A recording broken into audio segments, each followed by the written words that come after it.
Hi, my name's Peter Alvaro. I'm from UC Berkeley, and this is my first keynote talk. So thank you for coming, and thank you for coming, and thank you for honoring me by asking me. The talk is called Outwards from the Middle of the Maze, although if I'm going to be totally honest, that was the original title of the talk when I thought I was giving a straight-ahead research talk, that's number 4, about my current sort of nascent project. But when I learned that the talk had been upgraded to a keynote, I thought, oh, geez, I should go for it, right? I've got the bully pulpit, so I should do some of the things that you see in keynotes, like I should deliver a little bit of a polemic. That's number 1. I'm an academic, right? So I should deliver some kind of lesson. That's number 2. I should present a survey of the state of the art, some exciting advances in the state of the art and my own perspective on them. That's number 3. And then time permitting, I'll do that cutting edge research thing. These are a lot of things, and it's kind of hard to see how they all fit together, and that's okay, because sort of the meta theme of this talk is composition is really, really hard. It's sort of the last frontier in building reliable distributed systems, okay? So it's going to be hard to compose this talk, too. So bear with me. Okay, polemic time. Back in the good old days, when domain experts, aerospace engineers, biologists, accountants, experts in a field, had to process large amounts of data, they did so by storing the data in a database. And the database provided, in addition to a basic durability guarantee that the data would be safe for them when they went back for it, this abstraction, this simplifying abstraction called transactions. Transactions made a promise to the programmer about complexities that they didn't have to worry about, complexities and failure modes in the underlying storage system so that they could focus on, getting shit done, doing the job that they were an expert on. And Jim Gray, one of the fathers of the transaction concept, reflecting about 10 years down the line about its success as a model, observed that, from the perspective of the application programmer, transactions are really a language construct. They're exposed via the addition of a couple new verbs to your favorite language, in this case, a language about bank accounts. And the promise that you get is the code that you write between those two verbs. You can write in a straight-ahead way, focusing on your domain without having to worry about various pesky things that can go wrong. You can debit accounts without having to worry about the database crashing before you do the credit and the money disappearing. You can read an account balance, do some computation and update it without having to worry about somebody having come along and overwritten it in the way, right? It tells you about the complexities that it essentially tells you, it hides complexities that you don't need to concern yourself with. And of course, in order to be a guarantee, and not just sort of the best wishes of the underlying system, that contract was backed at the storage tier with strong physical mechanisms, which later on caused problems, in particular, many, many locks. Now this application programmer-centric design it sort of reflects what Brewer in his 2012 RICON keynote called the top-down design ethos of database systems. The idea was you start with a sketch of where you want to be, serializable transactions. You make sure you always guarantee serializable transactions by hook or by crook. So when you go in there and implement the system, you try to color in the lines, but all that matters is that at the end of the day, you get a castle, right? You get a semantic contract first, and how you build it doesn't matter as much.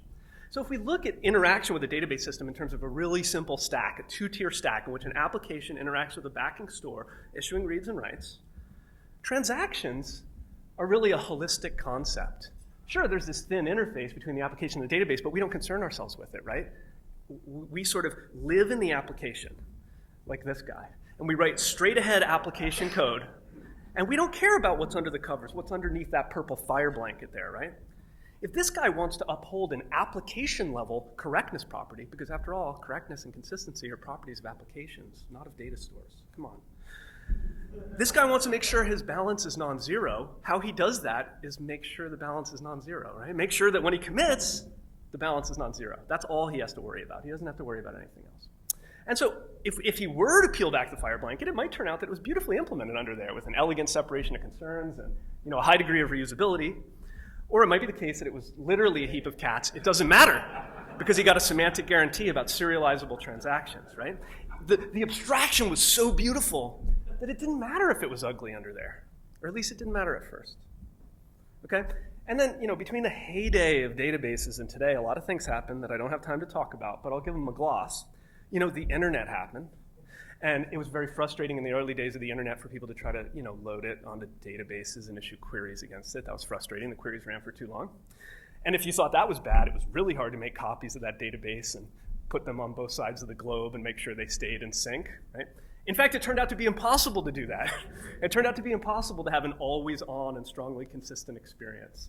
And partly as a result of these findings, new storage models and storage systems began to emerge that got very popular very quickly and got open sourced very quickly. And right around the same time that that was happening, this real game changer, which is kind of a second order effect of a lot of the things above it, happened. All of a sudden, almost overnight, all developers got access to massive compute resources. So here we are in this world with all these computers and all of these NoSQL stores, but we have few tools to assist us. And in addition to those sort of incidental historical complexities that got in the way of this database top-down model ruling forever, there may lurk a more fundamental complexity, right? The sorts of complexities that occur in distributed systems, unbounded latency, massive concurrency, and this bizarre possibility of partial failure, right? The idea that some of our compute components may fail mid-computation while others carry on, and we have to reason about the output despite that, are unique. That one in particular is unique to distributed systems. And Jim Waldo thought, and I tend to agree, there's something about these complexities that are fundamentally hard to hide. Like hiding is the way we deal with complexity in computer science. We abstract, we layer, we scope. When you try to abstract these things, your abstractions get leaky. I'm thinking about stuff like RPC, right? And so if what was under the fire blanket was the whole world, some of you might be thinking now, wait a minute. Are you saying that transactions are dead? And no, that's not the polemic that I want to have right now. Actually, if you look at recent conference proceedings, there's a lot of action in transactions lately. And they're a great idea, and they'll continue to come around in different forms. But I think that we can accept that we're firmly in an ecosystem which for the last 10 years has operated under the assumption that transactions were dead. And if nothing else, we have to wade out of it. Okay? So if in the large-scale cloud NoSQL world, the top-down approach isn't going to work, what's our alternative? Well, Brewer talked about that in his 2012 keynote too. The sort of Unix tradition, right? It's not about semantics first and then whatever it takes to cobble it together. It should be about simple, reusable components, built, intended to be combined, right?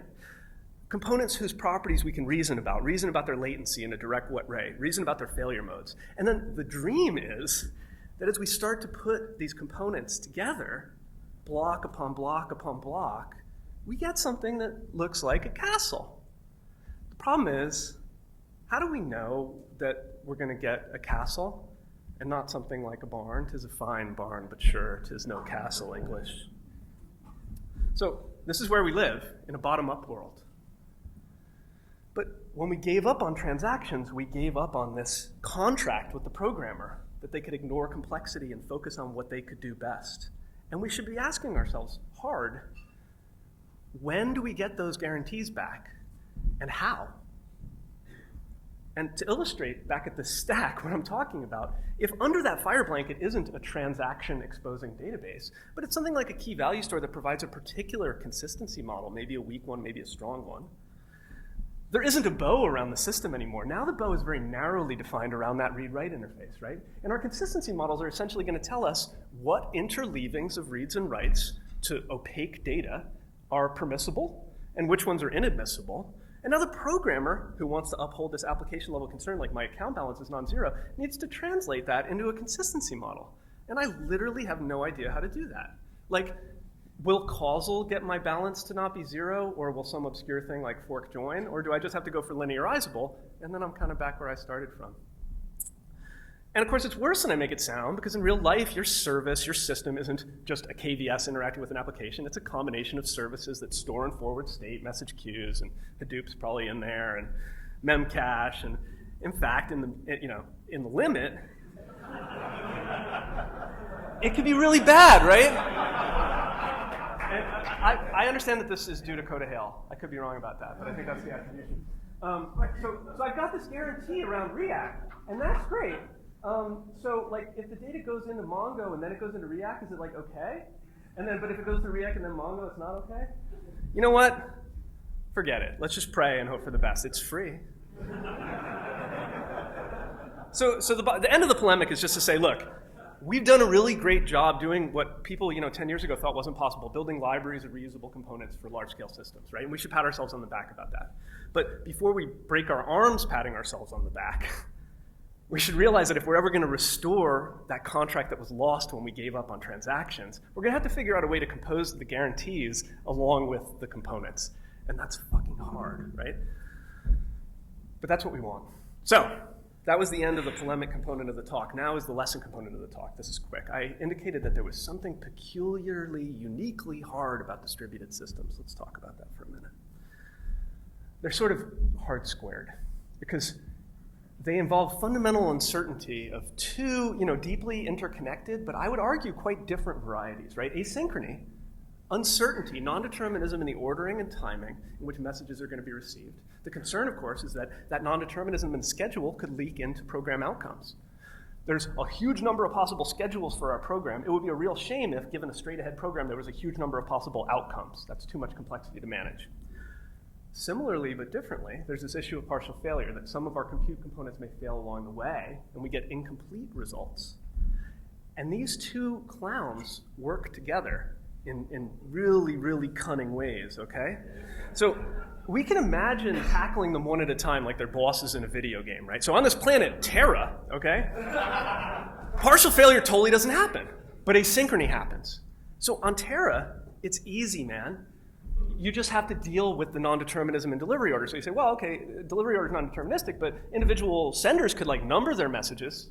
No problem. So all that's left is receivers getting messages from multiple senders might have to interleave in a deterministic way. So that's easy, right? I'll do round robin. I'll take one off your queue, I'll take one off your queue, I'll take one off your queue, I'll go back.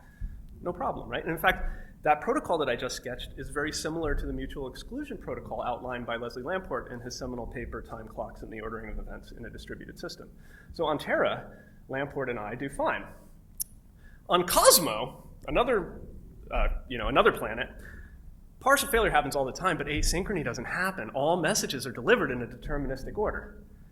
And that's easy to paper over too, right? Because what is fault tolerance? Fault tolerance, a program is fault tolerant if it provides more ways to achieve a good outcome than there are going to be failures. Fault tolerance is redundancy, whether it's redundancy in space, like on lots of replicas, or in time in the form of replay.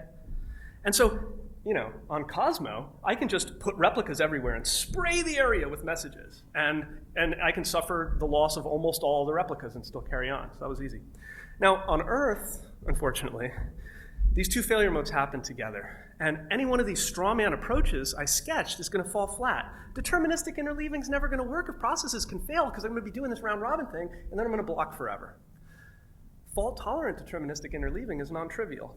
Similarly, my spray the area replication approach is never going to work if there's uncertainty about the order in which messages are going to be received, right? Because my replicas might end up in different states. And if my replicas are in different states, I can hardly call them replicas.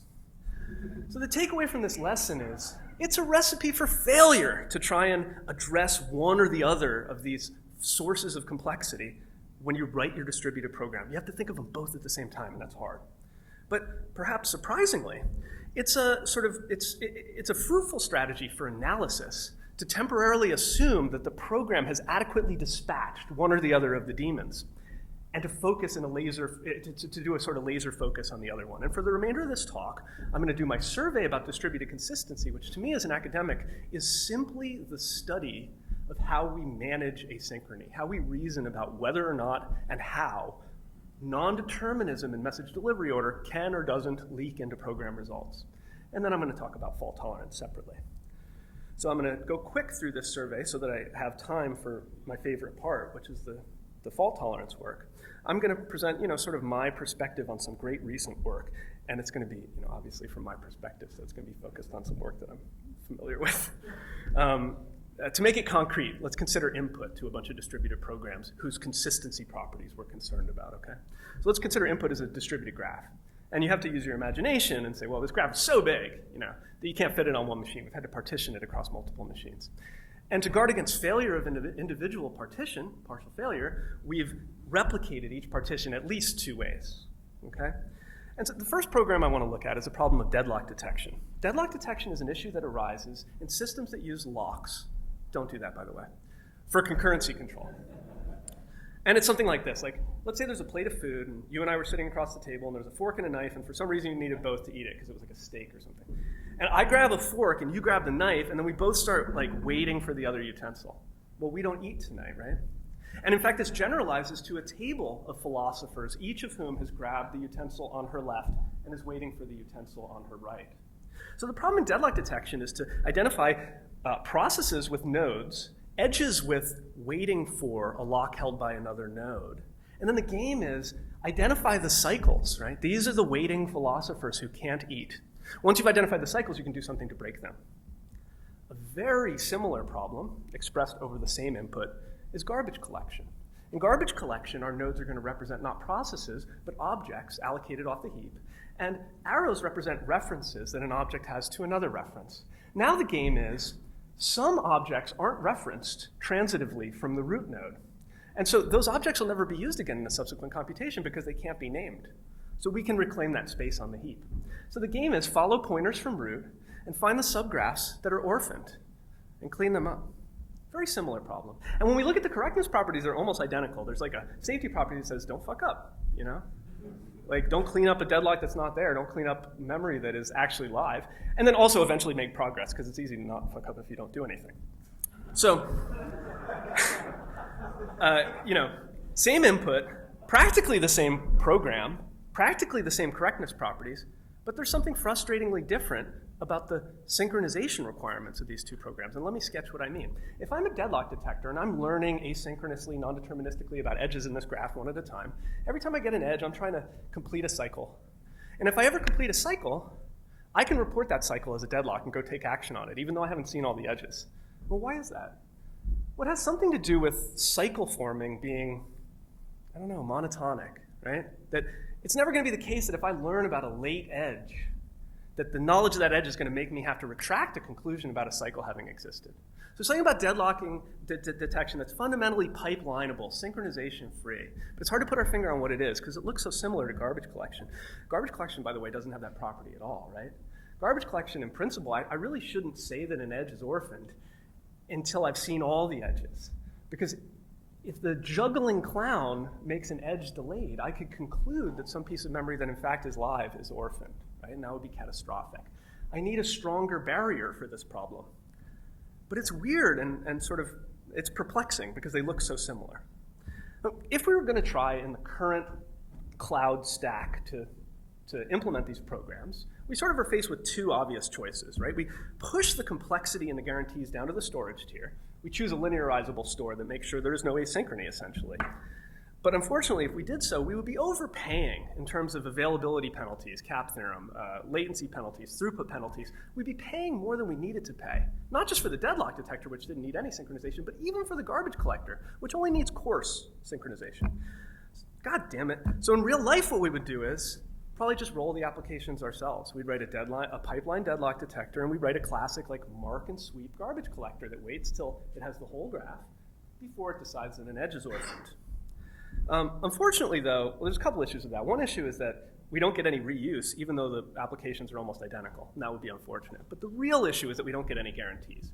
We as programmers are being forced to trade off between fast solutions and right solutions. And that's an odious choice to have to make, right? So I think that what we need to do as a community to improve upon this, and what we have been doing over the last 5 years, and I'm thrilled about it, is to start exploring the space between these two extremes. And the first step to do is to say, well, we've been modeling our state as these opaque objects that we issue reads and writes to, and then the only flex we can get is to reason about ordering the reads and writes. But what if we accept the fact that a lot of the time what we're storing are objects that have semantics? We're storing sets, and we're storing counters. We can exploit these semantics by making them visible in the API, and we can make use of that to achieve cheaper replication. You guys know what I'm talking about, right? Nobody can agree what the C means, but the RDTs are replicated data types, and these things are great, right?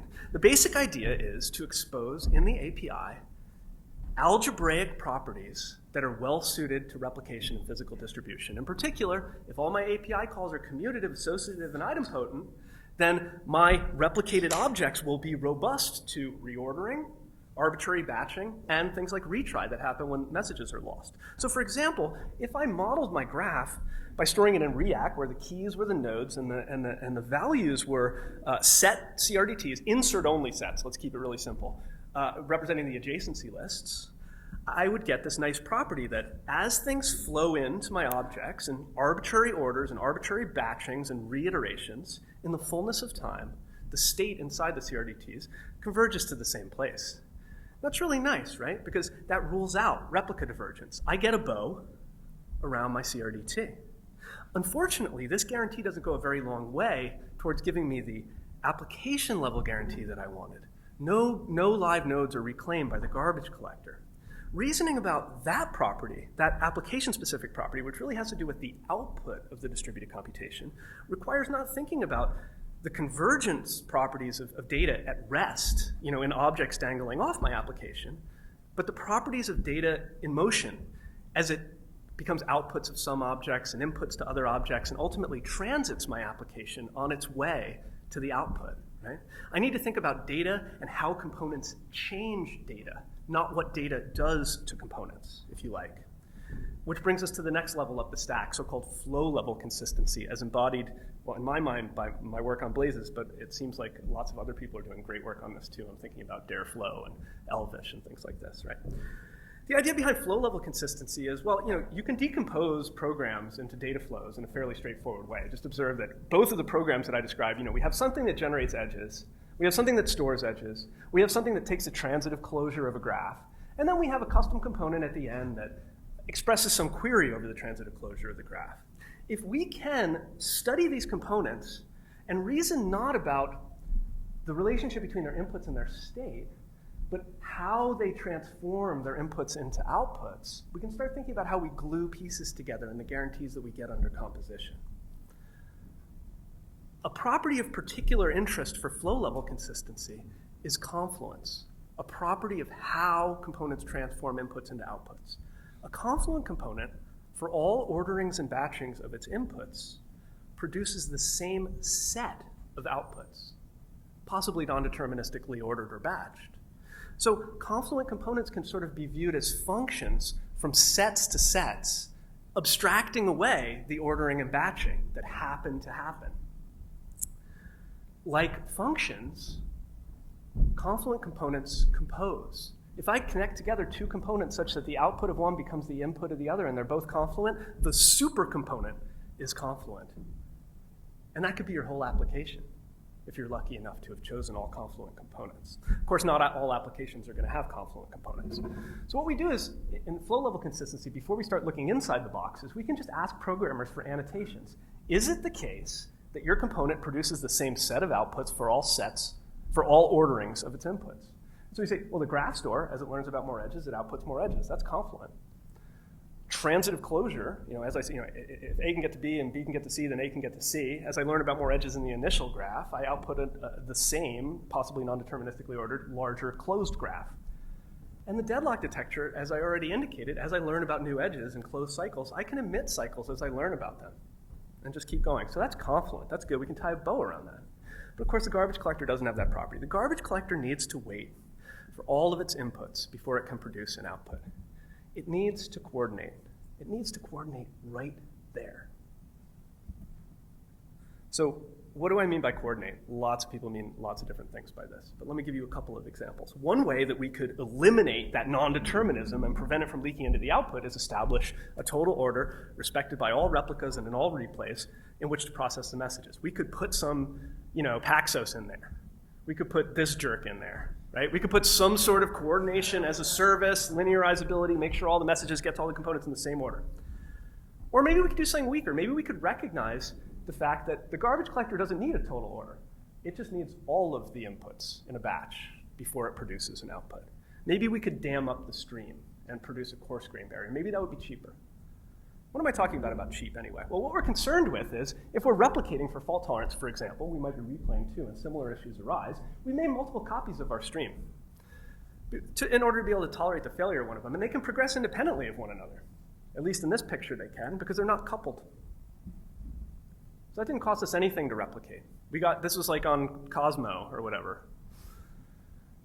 The whole system is tied up in a bow, and we're fault tolerant too, because we have two copies. Now, if we decide that we need to totally order all the messages going into the garbage collector component, though, we need someone to decide that total order globally.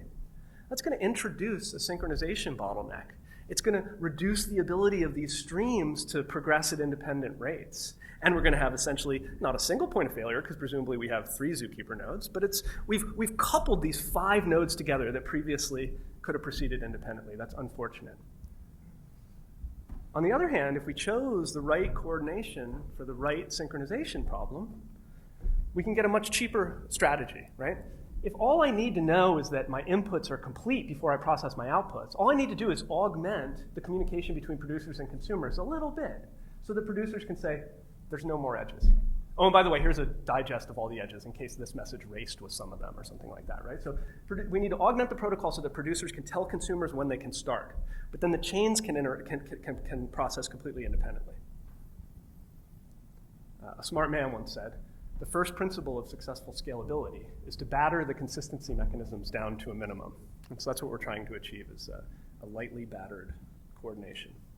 And I don't have a lot of time for this, and I don't need to plug Bloom for this crowd, I think, but the shortcoming of the flow approach that I just sketched is that we relied on the programmers for annotations, and if the annotations were wrong, the guarantees aren't really guarantees. It would be really nice if we could extract those guarantees directly from the language, like if confluence was a syntactic property of the language.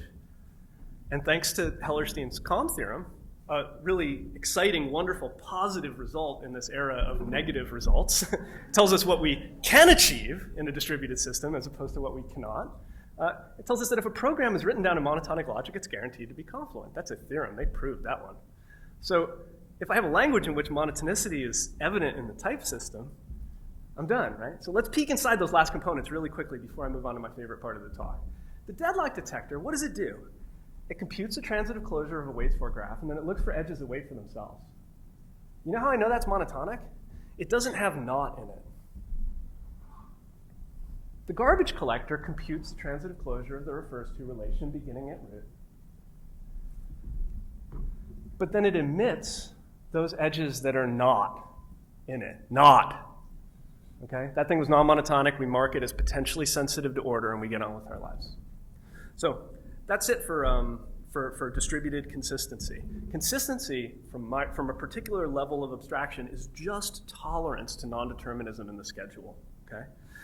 Some tricks that I showed you that I think are really important that I'm beginning to see happen in the community, and I'm thrilled, is that we should shift our focus from state, at rest in components and stores and so on, to state as it transits components. Ask how components change state, not how it changes them.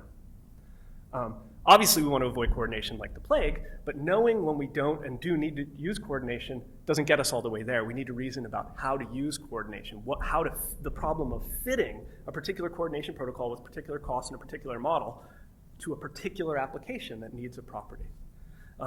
And tricks are great, but when we can embody these tricks and tools, that's when we win the game. Okay, in the remaining time, I'm going to talk about my most recent research project, which hasn't been published yet. It's called Lineage-Driven Fault Injection. We should pat ourselves on the back for writing components that can be reused. And when we've had the time and expertise to do so, some of these components have actually been verified. We should pat ourselves on the back for verifying components to be fault tolerant too. But unfortunately, verifying individual components and then trying to build systems out of the components doesn't give us end-to-end fault tolerance guarantees.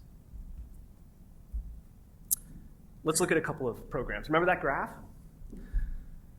What's an example of a fault-tolerant program? So we might want to update this graph. We might want to balance it to move, let's say, that pair of nodes in the red circle into the green circle, and we want to do so atomically, right? We wouldn't want a process to be able to perceive a state in which it was in neither or in both. And so typically we'd use something like a two-phase commit protocol. We want that protocol to be tolerant to failures so that we don't get stuck in some intermediate state. A similar but different problem is a problem of reliable broadcast when we're trying to disseminate information to two copies of the same partition. It would be catastrophic if, due to some incidental event like a temporary partition or a message being dropped, information was disseminated to one replica and not to another, okay? And the word on the street is, when it comes to these little fault-tolerant protocols, you shouldn't re-implement them. You know, people love making fun of people on Twitter for re-implementing consensus protocols, crypto, replication, and so on. And I think that's good advice because, you know, these problems are really hard. People have studied them for a long time. They've generated artifacts that are reusable. And so, of course, we should stand on the shoulders of giants when we can. But that's not even half the battle, because when we compose a system out of well-understood, verified components, we don't necessarily get fault-tolerant systems. I think a particularly poignant illustration of this is a recently discovered bug, well, not so recently, maybe 6 months back, in the Kafka distributed message queue, its replication subsystem. The bug was reported on Kyle Kingsbury's blog, Call Me Maybe. And it was surprising. It was surprising to me, it was surprising to Kyle, and I imagine it was surprising to the designers of Kafka, who are distributed systems geniuses, who did it right. You know, they built this replication protocol out of 3 well-understood, correct components. Primary backup replication, right? The primary does not acknowledge a write from the client until that write has been acknowledged and durably stored on a majority of replicas. In fact, in Kafka, it's all the replicas. So that's correct. Because replicas can die or could slow down so much that they're useless, Kafka also implements timeout-based failure detector. If your replicas are acting so slowly that you're not being able to make progress, you sort of take them out of the replica group. That's a correct protocol in itself. And of course, Zookeeper is ultimately used to disseminate the global, strongly consistent view of membership, like who are the replicas, who's the leader, who's the client. And obviously, Zookeeper is correct, according to some definition of correctness. It's a strongly consistent, linearizable metadata store. But we glom them together, and we get this really nasty situation that Kyle describes, in which a primary acknowledges a client's write, and then that write is lost forever. I'll talk about the details at the end of the talk, but it's hard, right, to compose things. It's the theme of this talk. I talked a little bit about guarantees. Inez talked about the subject in detail yesterday. It was a great talk. So one approach to providing guarantees is this sort of bottom-up approach of applying formal methods, stuff like model checking to protocols. And the dream would be able to build the systems from those components. And people don't do this. I mean, they did it at Amazon, but people don't do this in real life, right? Very little. I'd like to see more of it. Some of those reasons are fundamental. Some of them are superficial. The superficial one is that, you know, it's a steep learning curve. They're fucking hard to use. So people spend a year learning the tools, and then all of a sudden they start, you know, finding lots of bugs. It's like a high investment, high return sort of thing. But that's not fundamental, because we can all become experts in any tool chain. It's just a matter of how we spend our time. The thing that's fundamental, as I've sort of already indicated, is that fault tolerance is a property of an application. It has to take into account not just the components, but the glue that binds them, right? So if we individually verify components, we throw away that verification when we build the components up into bigger things, right? Let me show you what I mean. Let's say I'm using a model checker, and I have a program. And the program was designed for reuse. It's supposed to plug into other programs. We'll do that later. But right now we're verifying it in a bottom-up way. Well, it's not enough to plug the program into the model checker. We need to say what it means to be correct, right? So we write down a correctness spec. And that's not enough, because we need to tell the checker what can go wrong. Are there Byzantine failures? Is it just crash failures? Do messages get reordered, and so on? And once we set all those things together, we can certify the program as correct under those contingencies, and that's great. That's kind of like, that's where we want to be, except the whole system. So let's say I have, you know, a commit protocol and a replication protocol, and I want to compose them. Well, a couple problems emerge. First of all, it's really common that protocols are verified under different environment assumptions. This happens all the time. If you take a protocol that's correct in the crash failure model and you put it together with a protocol that's correct in the omission failure model, you're going to have all sorts of problems. But even if you were lucky and conservative, and your failure models are compatible, the correctness specs don't sum up to an application level correctness spec, right? So incompatible failure modes. Specs don't compose.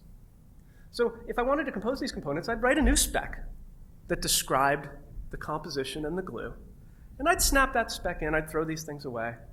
And whew, that was a lot of work, but I got my certification. Okay, now compose this protocol in. God damn it, this isn't working, right? Why am I doing all this extra work? So what do we do in real life? In real life, we do like sort of a top-down testing approach, right? We put the system together. And then, you know, we write some assertions about the system. And maybe we just do that. Maybe we just do integration testing. Or maybe if we're smart, we perturb the executions by flipping coins, and, you know, we run Chaos Monkey, we shoot nodes in the head, we simulate network partitions, and we put that all together, and the hope, of course, is that a bug will pop out. But when a bug doesn't pop out, when do we stop running this thing? Like, the sun will be extinguished. Like, if your integration test runs in, let's say, 10 minutes, and there's 10 to the 28 different combinations of possible failures, that's not going to work. So how long do you run it for? Well, you run it until it seems okay. And man, that's better than nothing. So that's fine, that's great. But what we would really like to have is the best of both worlds, right? What would be really nice is a top-down approach that allowed us to look at composed systems and take into account the glue, because the glue is probably where we fucked up, right? The configuration. Sorry, this was top-down approaching. And as I just kind of indicated, you never know when to stop. Sorry, this slide didn't belong there. We would like to have it, if a bug exists, tell us that the bug exists and describe the bug so that we can go fix it. And we would like it to terminate today on my laptop and tell me that there are no bugs, if there are no bugs related to fault tolerance. That's the sort of desideratum. And this is where Molly comes in. Molly, like a top-down fault injector, interposes on glued systems. And it requires, like a model checker, a fairly formal correctness specification. And then it simulates a cunning, malevolent sentience that makes all the worst possible moves that crashing, message-dropping bad guy could possibly make, so as to explore, via fault injection, only those combinations of faults that provably could have broken a good outcome. So how the heck does it do that? And then we get our certification, which is great. Right? How the heck does it do that? The basic insight behind Molly is, if we do this in the obvious forward way, we say, well, here's a program, and here's some inputs, and then there's non-determinism in some of the turns that it can make. So I'm entering this labyrinth, and there's a monster in the labyrinth somewhere. What sequence of moves, given my input and given flipping coins, could bring me to a bad place, bring me to a bad outcome? It gives us very little direction about how to carry out the search. And we really just need to do a brute force thing where we have some chalk and we have some string and we kind of explore the whole labyrinth, right? The insight behind Molly is like, well, you've already composed a system, right? So you can run it. So you can run the system and get an outcome where you haven't simulated any failures, get a correct outcome. And then you can transform this very open-ended, how could a bad thing happen question into a very targeted, why did a good thing happen? Like, what exactly is the sequence of computational steps that happen to produce this good outcome? And among those steps, which ones might have gone a different way in a different execution? What could have gone wrong? Okay, that sounds weird, right? The approach is sort of akin to when I used to go to Burger King when I was a kid. Some of the mazes were hard. And if the maze was too hard to go from the outside in, I would put my crayon in the middle and go out. It was always easier to go out from the middle. I don't know why. And then nobody knows after you're done which way you went, right? You can pretend you went in from the outside. So that's what Molly does. It goes outwards from the inside. So to illustrate how it works, let's play a game. It's a game between a programmer and a malevolent sentience. We're going to agree on what could go wrong, and we're going to agree on the specification, agree on a protocol, and the programmer is going to provide an implementation. Then the adversary gets to run the program and introspect on it and ask these why questions about the good outcomes. Before we get there, and I don't really have time to do a whole tutorial on the dead list language, but for the Molly prototype, I used a language that I liked that I made up. You could do this with lots of other languages, and you can use tracing systems, and you could use aspect-oriented. There's lots of different ways that you could do this in your favorite language.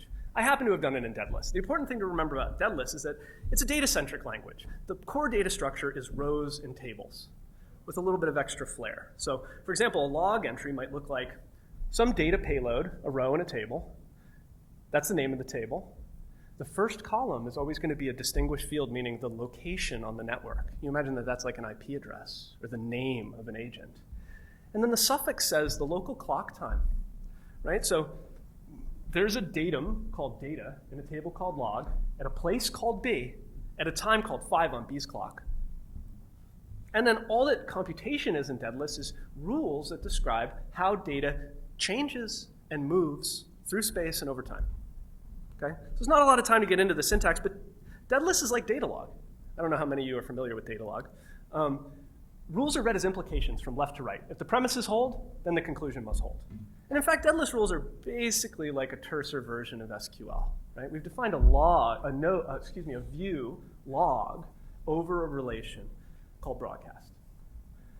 Deadlist extends data log with some minimal temporal syntax to be able to describe some key features, key issues that occur in distributed systems. In particular, state change. This rule says that If some two-tuple is in node at some time, that two-tuple is in node at the next time. So that basically says node is a permanent relation. If you put something in it, it's always in it. And this rule, with its async indicator, says, if the right-hand side holds, if we can find a matching assignment of variables to the right-hand side, then we should put this data into the left-hand side. It should move across the network, because the right-hand side was evaluated at node 1, and the left-hand side will be true at node 2. When? Well, that's the thing. I have no idea.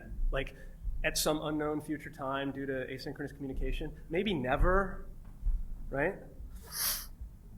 And so the match is going to go like this. We're going to implement reliable broadcast. And reliable broadcast can succinctly be described by its correctness criteria. If a correct process delivers a message, then it is the case that all correct processes deliver a message. Any execution in which pre holds and post doesn't hold is going to be a counterexample. Okay? And we're going to permit every failure you can think of except for Byzantine failures. So processes can crash, messages can get dropped. If messages can get dropped, obviously you can have network partitions because you can simulate them with a whole bunch of message drops within a window, right? And so here's an effort delivery protocol. It's a deadless protocol that tries to send a message, but not particularly hard. So the first two rules you don't really need to pay attention to. They're just persistence rules. They say that node and log never forget. Anything you put in either of them is always there. So let's forget about those. All the action happens here. If you get a request to broadcast something, put it in your own log. Oh, and if you get a request to broadcast something, consider everyone else you know, the contents of this node relation, and make an attempt to put it in their log. So, try. So the adversary runs the program. This is a so-called Lamport diagram for those of you who aren't familiar with it. The vertical lines represent processes. The dots on the lines represent local time on the processes. And diagonal arrows represent communication between processes, right? So A woke up at time 1, and he made an attempt to send the log message to B and C, and indeed he succeeded because there were no failures. So the adversary looks at this execution, and he's kind of recorded the lineage. And he says, well, I'm going to look at one of the good outcomes. There's two good outcomes. I'm just going to focus on one. Data was at node B at time 5, and that was good. And in any subsequent execution, if I can get there again, that's a good execution. So I should be asking myself, how can I not get there? So, well, data was in B at time 5 because it was in B at time 4, and we had a rule that said if something's ever there, it's there at the next time. So like that rule fired with those bindings, that's why the thing was true at time 5. But why was it true at time 4? Well, same reason. And same reason down to 2. Until we get to 1. Then there was a different rule that fired, right? That was when A, who began with the data, made an attempt to send it. And I drew that as a dotted line because in a different execution, it could have gone a different way. It fired with those bindings. And now we've bottomed out on a leaf of the tree. And I'll point out that, this lineage diagram, the provenance of that good answer, can be viewed as a proof, actually as a formal proof, of the outcome from the premise that is the input. And just to illustrate that, I'm going to write it down as if it was a proof by turning it upside down. This is a formal logical proof that B has some data at 5. On the right-hand side of each of these lines represents applying a logical rule. On the right side is the name of the rule. And all of these steps were deterministic, except for one of them, R2, right? Because R2 required connectivity between A and B at time 1. So this guy's move is pretty easy, right? So by viewing lineage, we can reason about how deterministic and non-deterministic events come together and interact to produce program outcomes. And we can focus on the non-deterministic events and ask how we could break executions. So that one was easy, right? The adversary says, I'll drop messages from A to B at time 1. He does that. And we have an invariant violation. Because indeed, there is a correct process that got the message, but there's a correct process that didn't. The programmer, like the adversary, has something to learn from studying the lineage. The programmer says, wait a minute here. Fault tolerance is redundancy, but my program doesn't provide any redundancy. It just provided one proof of that good outcome, and that proof is easy to break. So maybe I can improve the protocol by adding additional redundancy, maybe redundancy in time. So I add this rule to my program, or the programmer, she adds this rule to her program that says, if you ever get a request to broadcast something, always be broadcasting, okay? And so we run the always be broadcasting protocol, and it looks like this. It just keeps going until it runs out the clock. So now the adversary says, okay, well, why was data true at B at time 5? Well, it's true for that same reason, right?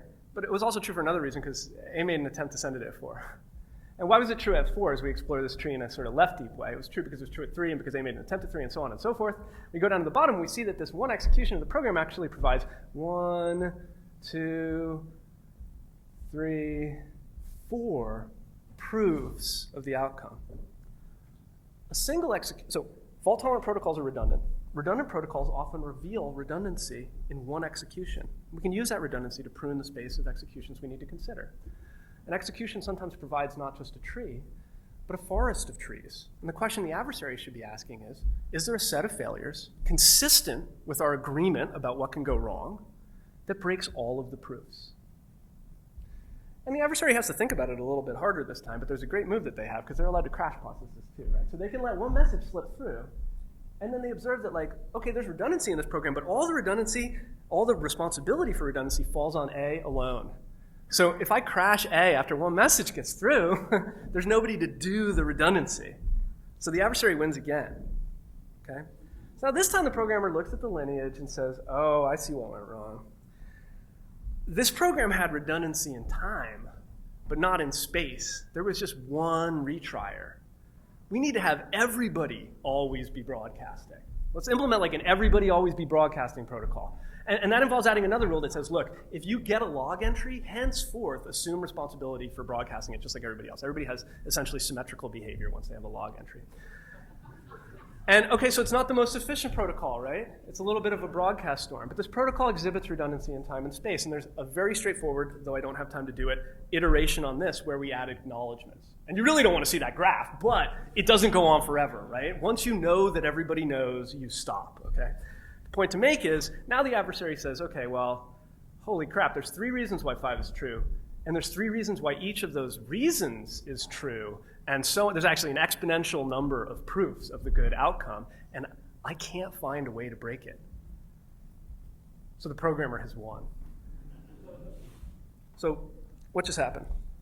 Well, I argued that from some flaky academic level of abstraction, fault tolerance is just redundancy in time and space.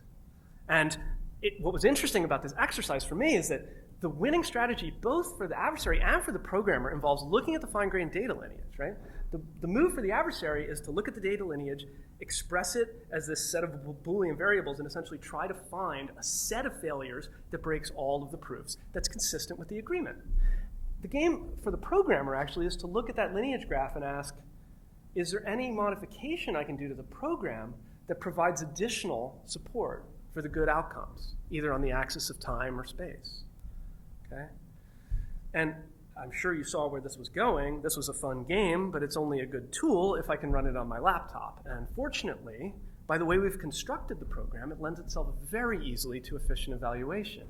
Because as we observed, I can break an individual proof of an outcome by dropping any of its contributing messages. For example, if the outcome relied on a message going from A to B and then another message going from B to C, I can drop the message from A to B or the message from A to C to break that outcome. Does that make sense? So it's essentially a disjunction of propositional variables to break a proof, right? But wait, for the adversary to win, they had to find a set of failures, ideally like a minimal one, according to some definition of minimality, that breaks all of those proof trees of the good outcome. So that's going to be a conjunction of disjunctions of propositional variables, or a formula, a Boolean formula in conjunctive normal form, which happens to be the favorite dish of these really fast, nobody knows why, but they're really fast, off-the-shelf SAT solvers. So I can just play this game where I record lineage, I extract, I sort of cons up these Boolean formulas by walking the tree, and then I pass it to an off-the-shelf SAT solver, and I say, is there an assignment of true or false to these variables that makes the whole formula true? And if there isn't, the program is bug-free with respect to failures. The program is bug-free. If there is a satisfying assignment, then that assignment is a set of failures that I should go inject in the next run, because it's a set of failures that could break all the proofs I know about. Now, a smart program, when a bunch of failures happen that it didn't anticipate, might provide support of that good outcome in another way, failover and retry and stuff. So I can't decide right now if I found a counterexample. I need to go back and run the program one more time and see if the program provides additional support of the outcome. Okay? So Molly just sort of embodies all of these ideas in a prototype, right? It gives us that best of both worlds thing that if bugs exist related to fault tolerance, it guarantees that it will find them. And if it doesn't find them, it actually terminates and gives you the guarantee. You don't just run it forever. And then it helps the programmer out by providing both sort of message level Lamport diagrams and data level lineage diagrams to explain the root cause of the bug. So you can kind of hit the ground running when you go to fix it. In the 4 months that I've been developing Molly, I'm sad to say that I haven't discovered any new bugs yet, but I'm working on it. But Molly very quickly finds a lot of bugs that we already knew existed, including the Kafka bug and bugs in the whole family of commit protocols. It was also fun to use Molly to guarantee that protocols I suspected to be correct but wasn't sure, in fact were, like the Paxos Synod, a protocol called Flux for high availability process pairs for data flows that, to the best of my knowledge, has never been verified before, works right. A bunch of leader election algorithms, reliable broadcasts, and so on. So in the remainder of the talk, which isn't much, I'm going to show you some pictures, show you how Molly explains bad outcomes to programmers. So recall we talked about commit. We want to atomically change things in a way that the change is visible all at once or not at all. Correctness properties of something like commit are if some agent commits, everybody else damn well better commit or abort. And you should do something eventually. You shouldn't get stuck waiting. Right? So two-phase commit proceeds in two phases. The two phases go like, can I kick it? Yes, you can. Well, I'm gone. Right? That's how it's supposed to go. And if we ran it and we'd go backwards from the outcomes and say, why is this good outcome true? And we backtrack and, oh man, there's like a one point where everything could have gone wrong there, isn't there? Holy shit. So Molly immediately says, well, wait a minute, man. If everybody acquires the locks, and then all that information is consolidated in one place, and then that one place dies, you're stuck, and everybody's stuck holding locks. That's a bummer.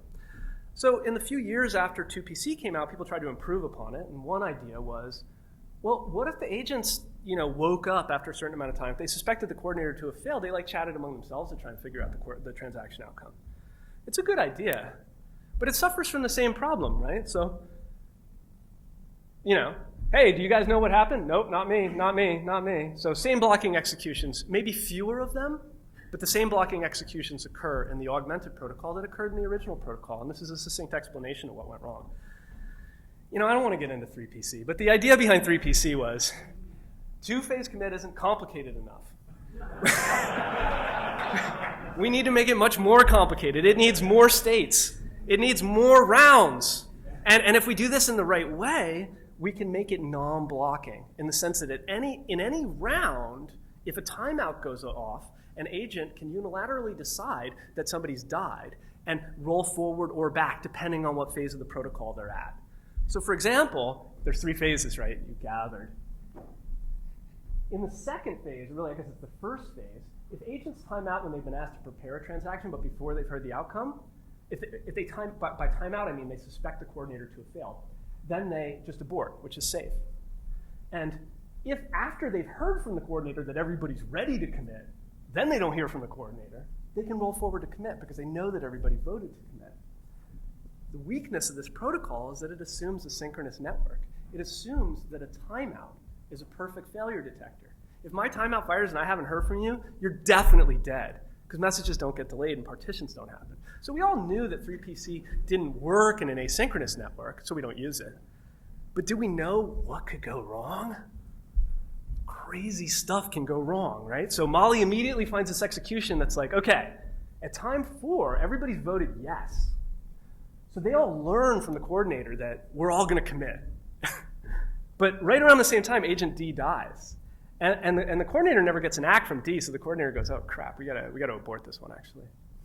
And so he tells everybody to abort it, but right when he tells everybody to abort it, there's a really brief network partition. They don't get those messages, right? And then their timers fire and they go, oh, the coordinator's dead, but it's no problem, right? We roll forward to commit. Oh my God, it committed and aborted. I didn't even know I was gonna do that. So Molly told me exactly how bad 3-phase commit was. And then the Kafka durability bug, actually really similar. Similar collection of processes, similar set of failures, different interleaving of failures. There's a brief network partition that causes a decision maker to decide that 2 of the replicas are not in the game anymore. A becomes the leader and the only replica in the group. Right at that critical moment, a client does a write to A. And A asks all the replicas if it's durable. Is it durable? Yeah, it's totally durable. And he acknowledges the client, and then he crashes. So that's the Kafka bug. So to summarize, Molly, lineage is a unique way that allows us to reason backwards from outcomes and transform very difficult, open-ended how questions into very targeted why questions. The answers to those why questions give us the set of possibly interesting failures. It tells us we still do fault injection, but instead of flipping coins, we've only injected those failures that could possibly have made a good outcome not be good. It requires from us an investment, well, apart from the dead list bit, it requires from us an investment similar to what we would do if we were doing, integration testing, but it gives us returns like what we enjoyed from formal methods. Okay, so this is the end of the talk, but composition is hard, and I'm trying to make all these 4 sections of the talk fit together into one whole thing. It's pretty hard. So let's just discuss for a second where we've been and where we're going. I had a polemic component of the talk where I mourned the death of transactions, but the takeaway from me was when we gave up on transactions, we forfeited a contract with the programmer, a contract about that hid complexity and allowed expert programmers to focus on being experts in their domain without having to be experts in our broken-ass database. Right? And we want to ask ourselves, if we can't restore the top-down model of the transaction, what can we recover from it? How can we get back some guarantees? I asked and answered in a kind of funny academic way, what's so hard about distributed systems? For me, the big takeaway is it's quadratically hard because of the interaction between these 2 different forms of complexity. It's fundamentally, as Jim Waldo said, hard to encapsulate. Our abstractions leak. But that's not to say that we can't build tools to help us manage the complexity. And that's what we've been doing for the last 5 years. I'm thrilled about it. So distributed consistency, which is from my perspective, just reasoning about non-determinism and delivery order. I argued that we should shift our focus, and it turns out we have been shifting our focus from data at rest to data in motion, right? Because ultimately, we care about the properties of the data when it becomes an outcome to the computation. The outcome lives in the application, and that's exactly where the headset of the developer should be. And then, of course, once we shift our focus to flow, we can start screwing around with neat new tricks, reversing the flow, turning how into why. And if you actually fell asleep just during this summary, if there's just one thing you remember from the talk, it's that composition is the last hard frontier in distributed systems, and we're all exploring it together. It's a really exciting time because we've had to abandon a lot of assumptions, and I'm thrilled to be able to collaborate with industry and academia at solving this last big problem. I'm just going to read a quote. It makes me so happy to be at the beginning again, knowing almost nothing. It's the best possible time of being alive when almost everything you thought you knew is wrong. Thanks. Can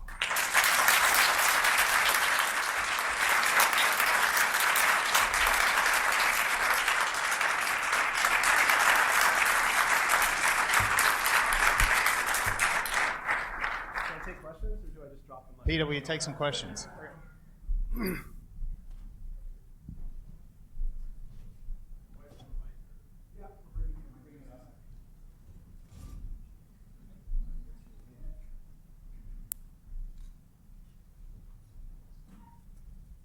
So when you talked about the 2 clowns, the first thing that I thought about was TCP. Have you tried using Mali on TCP? I have not, but it's actually in the queue, but there's a bunch of things ahead of it in the queue. Was there a subsystem in particular that you were thinking about? Well, it deals with out of order and also loss. That's right. Can I have a copy of Mali? That was the question. Yeah. So there's a little tricky bit, which is that it's in submission to a double-blind venue. So I'm not even supposed to be talking about it. But as soon as it gets accepted somewhere, I'll release the source code. I'd love to share it. And there's a little bit of a learning curve with deadlist, but I'm happy to help. Deadlist is actually a really nice language because of its succinctness. Programs in deadlist read like specifications. It's quite easy to take like pseudocode and kind of do a one-to-one translation. So, any more questions? I got a mic over here. So first off, thanks. A really awesome talk, really awesome work. I guess, like you, I'm going to comment in a question kind of thing. So I've sort of used, well, I guess it's bordering on both sides of Mali. TLA on one side, and quick check or model, like generative testing on the other. And so I love seeing Molly in the sense that TLA have this problem of it explores subspaces in distributed algorithms because it's infinite, essentially, that I can't prove something useful except for, like you said, waiting till it just keeps running infinitely. And Liveness properties in particular, yeah. Exactly. And then with quick check, I want to test something good, but I don't know if I've actually covered everything. And so I love that Molly does that. So I guess now for the question part, I'm testing a distributed key value store. How do I know this is the good outcome I want to feed into Molly, or how do I pick my good outcomes? Yeah, no, that's a really good question, and it's something that Molly focused so much on the non-deterministic steps, it kind of punted on the input. In fact, Molly's compatible with approaches like quick check for generating representative inputs, but it doesn't go very far to solving the coverage problem. That's actually an area of future work to say, like, if I view my system as a data flow, have I produced inputs that at least fill all the pipes? Have I covered? So deeper interaction between Molly and input generators is definitely an area for future work. But there was a second part of your question. So these quick check and. No, I think you sort of answered it, right? Which is where do I? Yeah. Oh, yeah. How do you know that it's a good outcome? I've assumed that you had that already. Yeah. So I guess I'm wondering, right? I have a gossip implementation, right? Is 1 round my good outcome? Is 20 rounds my good outcome that I test?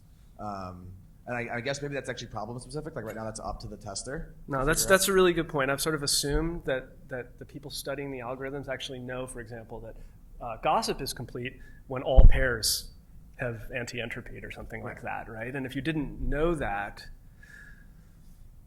so some other work I've been exploring in the context of Molly is like sort of doing more reverse reasoning, where you say like, what if you like look at the structure of the program and use that to generate first order formulas to generate covering inputs, right? So like this idea that like you're an alien, you've come to Earth and there's this program, but you don't have its specification, you don't have inputs for it. You're like, what the fuck does it do?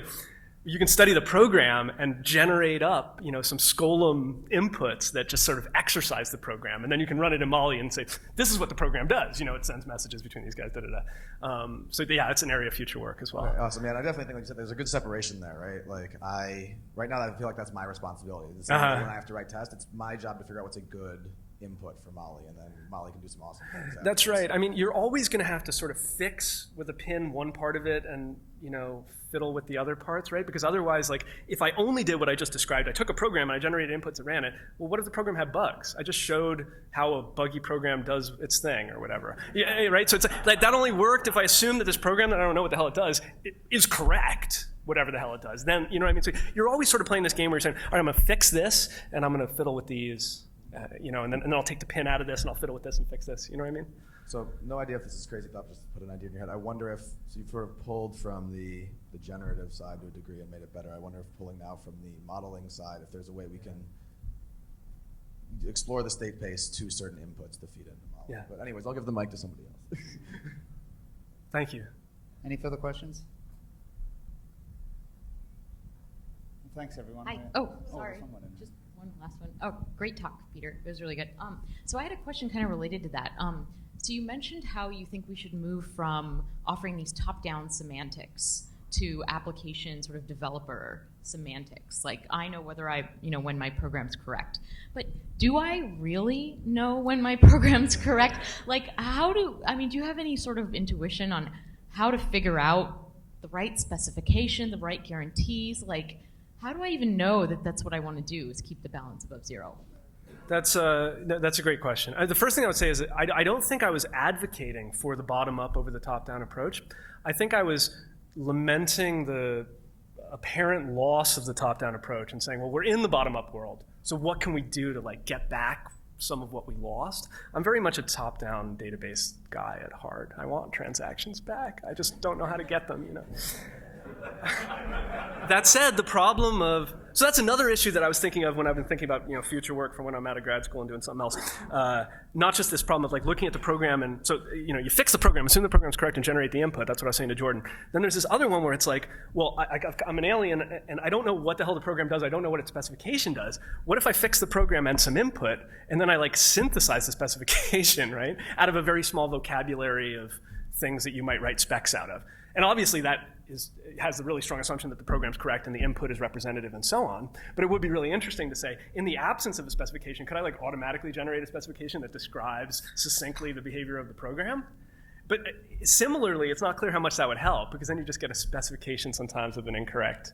You have to assume some trusted base of either a correct spec or representative workload or a correct program, or else you'll never be able to make any progress. But maybe you can put some insight into one and then move the pin and generate a little and put some insight into another. And so like specification generation and input generation are definitely possibilities. But we can't synthesize the program, the input, and the specification, because then we won't have jobs, I guess.